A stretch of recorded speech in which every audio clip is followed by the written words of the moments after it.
আপনারা কেন আমাদের লোকেদের ধরে মারছেন?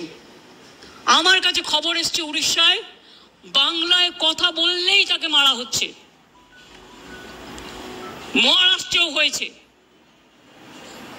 উত্তরপ্রদেশেও হয়েছে, বিহারেও হয়েছে। আমি শুধু একটা কথা বলবো, আপনারা আমাদের পরিযায়ী শ্রমিকদের উপর বাংলায় কথা বলছে বলে অত্যাচার করছেন, আমরা কিন্তু করব না। এটাই আপনাদের সাথে আমাদের তফাৎ। আমার এখানেও 1.5 কোটি বাইরের লোক আছে, কাজ করে, সব ধর্মের, সব বর্ণের, সব রাজ্যের। মনে রাখবেন, এটা কারো হাতে তাস তুলে দেবেন না। আমি না করলেও অনেক হিংসুটে লোকের তো অভাব নেই। Jealousy has no cure. হিংসার কোনো ওষুধ আছে? নেই। এরাই কোনো সংগঠনের নামে কাউকে থ্রেট করে চলে আসবে, আমি তার দায়িত্ব নেবো কেন? আমি পরিষ্কার বলে দিচ্ছি, আমরা চাই না কারোর সাথে কোনো ভুল বোঝাবুঝি হোক।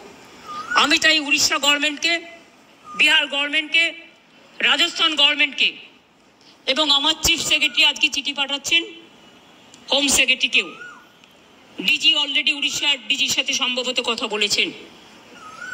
আপনাদের সুমতি হোক, শুভবুদ্ধি হোক, প্লিজ মনে রাখবেন, কোকিলের কুহু কুহু ডাকটা শুনতে পাচ্ছেন তো? এটা ন্যাচারাল।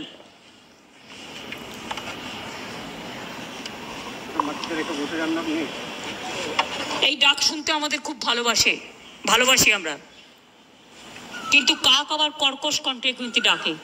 দার কাকও আছে, চিলও আছে, শকুনিও আছে। শকুনি মামা দয়া করে হবেন না।